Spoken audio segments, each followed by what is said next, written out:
Hello नमस्कार, मैं मुकेश कुमार आपका अपने यूट्यूब चैनल मुकेश मेस पे स्वागत करता हूँ। तो चलिए शुरू करते हैं भाई आज की क्लास। और आज की क्लास में हम पढ़ने वाले एक नया टॉपिक जिसको हम बोलते हैं सर्किल। ये भी एक ज्योमेट्री का पार्ट है। तो अब हमारा ज्योमेट्री के अंदर सर्किल लास्ट बचा हुआ है, उसके बाद में ज्योमेट्री हो जाएगी कंप्लीट। ठीक है, फिर हम कोई नया चैप्टर शुरू करेंगे। तो देखो भाई, आज की क्लास में हम पढ़ने वाले सर्किल। सर्किल को हिंदी में बोलते हैं वृत्त। तो भाई सर्किल क्या होता है? सर्किल होता है ऐसे बिंदुओं का बिंदु पथ जो एक निश्चित बिंदु से समान दूरी पर स्थित हो। तो हम ऐसे भी बोल सकते हैं कि एक निश्चित बिंदु से समान दूरी पर स्थित एक निश्चित बिंदु से समान दूरी पर स्थित बिंदुओं का बिंदु पथ क्या होता है? सर्किल होता है। तो ये हमारे पास में क्या बनेगा? सर्किल बनेगा। इसे हम बोलेंगे सर्किल। ठीक है। और इस निश्चित बिंदु को हम बोलते हैं सेंटर। निश्चित बिंदु को क्या बोलते हैं? सेंटर, जो कि वृत्त का केंद्र होता है। और जो ये निश्चित दूरी है, इस निश्चित दूरी को हम क्या बोलते हैं? रेडियस। इसको बोला जाता है भाई रेडियस, जिसको हिंदी में आप बोलते हो त्रिज्या। क्या बोलते हो? त्रिज्या। ठीक है। अब जो भी इसकी लंबाई आएगी वो लंबाई क्या होती है? और जो ये पाथ बना, इस पाथ की लंबाई क्या आएगी?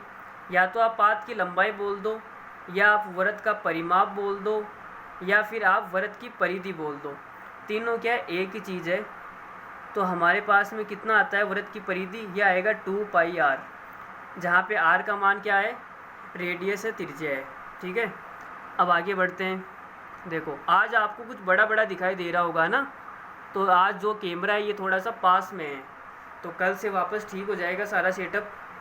तो देखो, लंबाई, परिमाप और परिधि क्या होता है? 2πr होता है। अब हम इसके एरिया की बात कर लेते हैं। तो भाई एरिया क्या होता है? तो जो सर्किल का एरिया है वो होता है πr²। ये छोटी मोटी चीज़ें बेसिक है, ये तो सबको आते होंगे भाई, पहली क्लास से आप पढ़ रहे हो, तो इसमें तो कोई बड़ी भारी बात नहीं है। अब आगे देखो, अब हमारे पास में एरिया हो गया और परिधि हो गई। अब हम बात कर लेते हैं सेक्टर की। तो यहाँ पे देखो, ये सेक्टर बन रहा है ना, ये त्रिज्या। इस त्रिज्या से देखो एक सेक्टर कट रहा है। इसको अगर मैं काट के बाहर निकाल लूँ इतने को, तो मेरे पास में ये आएगा त्रिज्यखंड। इसको हम क्या बोलेंगे? ये हमारे पास में एक त्रिज्यखंड बनेगा। ये आर है, ये आर है, और यहाँ पे हम थीटा मान लेते हैं। ठीक है। तो इसे हम बोलते हैं चाप। इसे क्या बोला जाता है? इसे बोला जाता है चाप, और इंग्लिश में इसे बोलते हैं आर्क। तो ये हमारे पास में हो गया आर्क। अब अगर आपसे इस आर्क की लंबाई पूछी जाए, इस चाप की लंबाई पूछी जाए, तो ये चाप की लंबाई कितनी आएगी? तो आपका जवाब क्या होगा कि सर चाप की लंबाई निकालनी है। अगर ये पूरा कोण, आप ऊपर देखना, 1 मिनट थोड़ा सा ऊपर करते हैं हम। देखो यहाँ पे ये पूरा गोल कोण है ना, ये पूरा, ये कितना बना? 360 डिग्री का बना। 360 डिग्री का बनने पे ये पूरी लंबाई कितनी आ रही थी? ये लंबाई आ रही थी 2πr। अब अगर थीटा बन रहा है तो लंबाई कितनी आएगी? तो मैं यहाँ से बोल सकता हूँ कि 360 डिग्री बनने पे जो चाप की लंबाई है वो कितनी आती है? 2πr होती है। अब अगर 1 डिग्री बनेगा तो चाप की लंबाई कितनी आएगी? ये आएगी 2πr/360। अब मुझे निकालना है थीटा पे, तो थीटा डिग्री एंगल बनेगा तो चाप की लंबाई कितनी आएगी? वो आएगी 2πr/360 इंटू थीटा। तो ये हमारे पास में आ गई चाप की लंबाई। चाप की लंबाई कितनी आ गई? 2πr/360 into theta. इसको हम ऐसे भी लिख सकते हैं, इसको आप लंबाई बराबर चाप की लंबाई L बराबर ऐसे भी लिख सकते हो, θ/360 इंटू 2πr। ठीक है। आप ऐसे भी इसको लिख सकते हो, you can write this such that. अब यहाँ पे जो थीटा है वो थीटा क्या है? डिग्री के अंदर है। यहाँ पे जो ये थीटा है, ये थीटा किसके अंदर है? ये डिग्री के अंदर है। 360 डिग्री है। थीटा भी क्या है? डिग्री में है, 5 डिग्री, 10 डिग्री। अगर मैं थीटा को रेडियन में चेंज करूँ तो मेरे पास में लंबाई का क्या फॉर्मूला आएगा? देखना, L बराबर, थीटा को मैंने रेडियन में चेंज कर दिया तो ये आएगा θ/360 इंटू, इस 2π का मतलब होता है, 2π का मतलब, पाई का मतलब 180 डिग्री, तो 2π का मतलब 360 डिग्री। तो ये आ जाएगा 360 डिग्री इंटू r।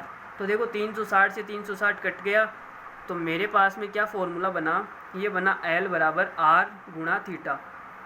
अब यहाँ पे इस फॉर्मूले के अंदर जो ये थीटा है, ये थीटा रेडियन में है। किस में है? रेडियन में। तो आपने ये फॉर्मूला पढ़ा होगा, L बराबर r थीटा ठीक है, ये छोटे मोटे फॉर्मूले तो आपने पढ़ रखे होंगे। अब अगर मैं एरिया की बात करूँ, सेक्टर का एरिया, तो सेक्टर का एरिया कैसे निकलेगा? देखो ये हमारे पास में सेक्टर है। अरे सेक्टर का मतलब होता है त्रिज्यीय खंड, जो त्रिज्याओं से बनता है। देखो ये त्रिज्या और ये चाप, तो ये हमारे पास में पूरा क्या है, ये त्रिज्यीय खंड है। तो इस त्रिज्यीय खंड का एरिया कितना निकलेगा? तो आप बोलोगे सर जब कोण 360 डिग्री था मेरा, तो जब एरिया 360 था, जब कोण 360 था तो एरिया कितना आया? पाई आर स्क्वायर। जब 1 डिग्री कोण आएगा तो एरिया कितना आएगा? पाई आर स्क्वायर बटे 360। अब जब थीटा एंगल है तो थीटा एंगल पे एरिया कितना आएगा? यह आएगा, थीटा से गुणा कर दो तो पाई आर स्क्वायर बटे 360 गुणा थीटा। तो इसको हम ऐसे भी लिख सकते हैं कि जो त्रिज्यीय खंड का एरिया होता है उस एरिया को, थीटा को इधर लेके आ जाओ तो थीटा बटा 360 इंटू पाई आर स्क्वायर। तो इसको आप ऐसे भी लिख सकते हो। तो ये होता है हमारे पास में त्रिज्यीय खंड का क्षेत्रफल। क्या होता है? त्रिज्यीय खंड का क्षेत्रफल होता है। ठीक है, अब यहाँ पे ये थीटा क्या है? ये थीटा डिग्री के अंदर है। ये थीटा किसके अंदर है? डिग्री के अंदर है। तो अगर हम इसको रेडियन में निकालें तो रेडियन में कैसे निकलेगा? देखो इधर ले लेते हैं, अगर जगह है तो थोड़ी बहुत। देखो यहाँ पे देख लो, अब थीटा बटा 360, पाई का मतलब होता है 180, तो यहाँ पे आप पुट कर दो थीटा बटा 360 इंटू पाई का मान होता है 180 आर स्क्वायर। तो 180 से ये 2 बार कट जाएगा, तो मेरे पास में त्रिज्यीय खंड का एरिया क्या आएगा? यह आएगा 1/2, और क्या बचा? आर स्क्वायर बचा के थीटा भी बच गया ना, थीटा आर स्क्वायर। तो ये हमारे पास में होता है त्रिज्यीय खंड का क्षेत्रफल, जहाँ पे ये थीटा क्या है? ये थीटा रेडियन में है। ये थीटा किसके अंदर है? रेडियन के अंदर है। एरिया बराबर 1/2 थीटा का, थीटा गुणा आर स्क्वायर, जहाँ पे थीटा क्या है? रेडियन के अंदर है। अब अगर हमने यहाँ पे पढ़ा था, देखो एल बराबर आर थीटा, तो यहाँ पे आर का स्क्वायर है। अगर एक आर में इस थीटा के साथ में ले लूँ तो कितना बन जाएगा? एल बन जाएगा। तो एरिया का एक फॉर्मूला और हो जाएगा 1/2 थीटा, एक आर इसमें से ले लो तो एल और एक आर बच गया। तो एरिया का एक और फॉर्मूला क्या आएगा? एरिया बराबर 1/2 एल डॉट आर। ठीक है, तो ये हमारे पास में हो गए कुछ एरिया के फॉर्मूलाज, और हमने त्रिज्यीय खंड पढ़ लिया। अब हम कुछ डंके सवाल करेंगे। ठीक है, तो पहला एक खूबसूरत सा सवाल देखो आपके सामने। देयर आर 2 सर्किल, कहने का मतलब 2 सर्किल आपके पास में। द लेंथ ऑफ आर्क, जो चाप की लंबाई है, make angle at the centre, centre पे कितना डिग्री का कोण बनाती है? 60 डिग्री और 75 डिग्री। 2 सर्किल है, दोनों के अंदर जो चाप की लंबाई है, एक में 60 डिग्री, एक में 75 डिग्री का कोण बनाती है सेंटर पे। आगे इसमें लिखा है if the length of arc are same, यदि जो चाप की लंबाई है दोनों की सेम है, दोनों वृत्तों की जो चाप की लंबाई है वो क्या है? सेम है। Then find the ratio of their radius, तो उनकी त्रिज्याओं का अनुपात ज्ञात कीजिए। तो भाई सरल सा सवाल है। अभी हमने क्या पढ़ा था कि L बराबर होता है आर थीटा, तो यहाँ पे मैं मान लेता हूँ R1, L1 बराबर क्या हो जाएगा? R1 थीटा 1, और L2 बराबर क्या हो जाएगा? R2 theta 2। ठीक है, अब सवाल में बोला है कि L1 और L2 बराबर है। भाई इसमें लिखा है ना चाप की लंबाई बराबर है, दोनों की चाप की लंबाई क्या है? बराबर है। तो L1 बराबर क्या हो जाएगा?